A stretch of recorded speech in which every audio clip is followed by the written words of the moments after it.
Assalamualaikum warahmatullahi wabarakatuh. Halo teman-teman, perkenalkan kami dari kelompok 1 ingin memaparkan materi, yaitu tentang sintesis protein. Nah, sebelum kita memasuki materi, saya ingin mengenalkan pemateri-pematerinya dulu ya teman-teman. Pemateri yang pertama yaitu saya sendiri, Fatma Zakia. Pemateri kedua yaitu Syahrul Ramadan. Pemateri yang ketiga yaitu Suryani, dan pemateri yang terakhir atau yang keempat yaitu Dinar Permatasari. Nah, kan kita udah kenalan sama pemateri-pematerinya. Kita lanjut ke materi ya, teman-teman. Sintesis protein adalah reaksi yang menghubungkan fungsi DNA dengan penyusunan molekul tubuh yaitu protein. Nah, protein dibentuk melalui sintesis protein akan mengalami banyak modifikasi. Yang pertama, ada yang menjadi protein struktur, proteksi, dan enzim yang biasa disebut biokatalisator.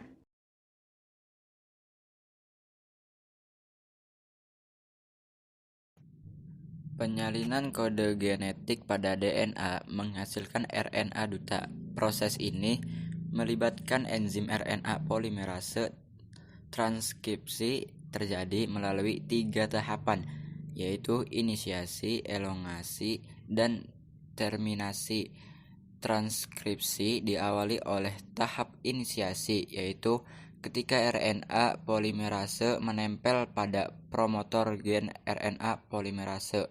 Kemudian akan membuka untai ganda DNA RNA polimerase. Selanjutnya akan menyusun nukleotida RNA membentuk rantai RNA duta.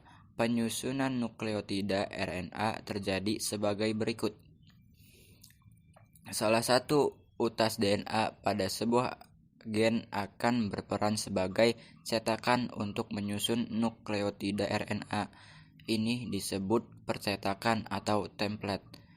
Nukleotida RNA kemudian akan disusun membentuk rantai RNA duta berdasarkan urutan biasa nitrogen pada DNA.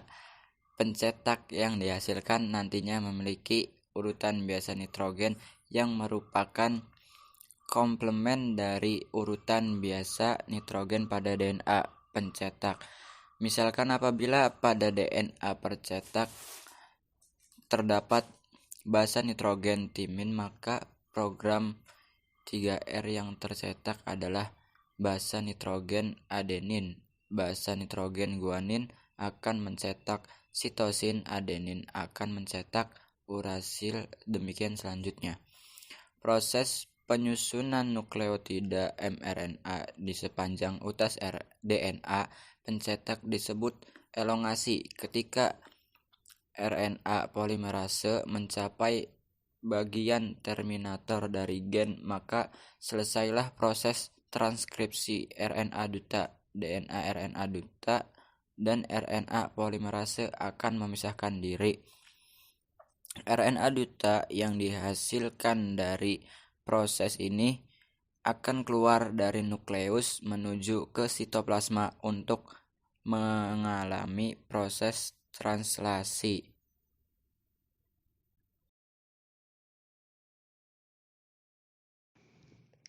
Translasi adalah penerjemah kode genetik pada RNA duta oleh ribosom menghasilkan polipeptida. Proses ini terjadi di sitoplasma. Translasi terjadi pada 3 tahapan yang sama seperti transkripsi, yaitu inisiasi, elongasi, dan terminasi. Setiap 3 basa nitrogen pada RNA duta akan membentuk kodon. Setiap kodon akan mengkode suatu jenis asam amino tertentu. Urutan kodon pada RNA duta tersebut akan berperan menentukan jenis asam amino yang akan ditambahkan pada proses penyusunan polipeptida. Untuk mengetahui jenis yang dikode oleh kodon dapat diamati pada tabel tersebut. Misalkan, kodon UUU diterjemahkan sebagai asam amino fenilalanin. Kodon USU diterjemahkan sebagai asam amino serin. Terdapat 4 kodon yang berbeda fungsinya. Pertama, start kodon AUG. AUG berperan sebagai kodon pertama yang memulai proses translasi, sementara kodon UAA, UAG, dan UGA disebut sebagai stop codon karena memicu berakhirnya proses translasi.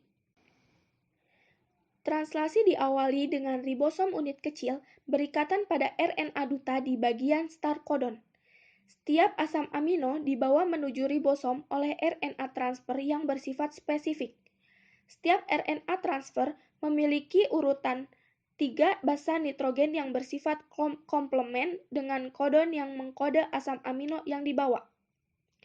Asam amino akan berkaitan dengan RNA transfer yang memiliki urutan basa nitrogen komplement yang mengkodenya.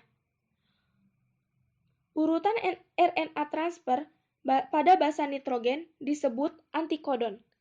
Setelah staf kodon berkaitan dengan antikodon spesifiknya, ribosom unit besar berikatan untuk membentuk kompleks translasi. Dengan demikian, maka selesailah tahap inisiasi translasi dan akan dilanjutkan dengan tahap elongasi. Ribosom unit besar memiliki 3 ruangan yang disebut situs E, P, dan A. Selama elongasi, ribosom akan membaca kodon-kodon yang ada di situs A.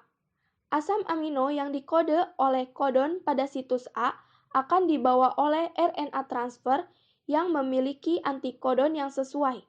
Pada tahap berikutnya, asam amino yang berada di situs P akan berputus pada RNA transfer lalu berikatan dengan asam amino dari situs A.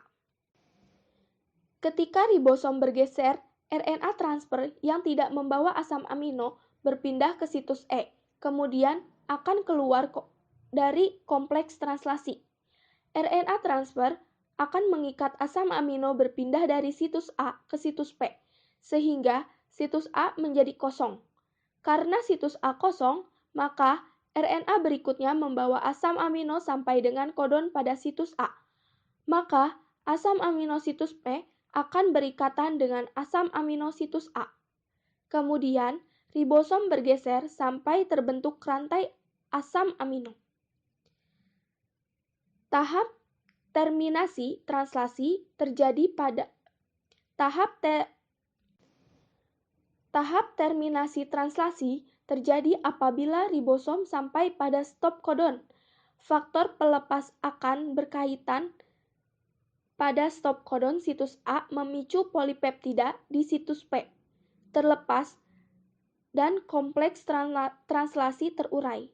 Dengan demikian, maka selesailah proses translasi. Polipeptida yang dihasilkan pada proses transkripsi dan translasi ini kemudian akan diproses menjadi sebuah protein tertentu. Jadi teman-teman, kesimpulan dari materi kali ini yaitu sintesis protein adalah proses penyusunan asam amino berdasarkan kode genetik pada DNA yaitu berupa urutan basa nitrogen. Sintesis protein terdiri dari 2 tahapan. Yang pertama, tahap transkripsi. Yang kedua, ada tahap translasi. Transkripsi yaitu ketika materi genetik pada DNA disalin menghasilkan RNA duta. Proses ini terjadi di dalam nukleus. Setelah dihasilkan RNA duta, maka kemudian RNA duta akan dibawa keluar dari nukleus menuju sitoplasma untuk mengalami proses translasi. Translasi adalah penerjemahan kode genetik pada RNA duta oleh ribosom menghasilkan polipeptida. Dalam prosesnya dibantu oleh RNA-T yang bertugas untuk membawa asam amino.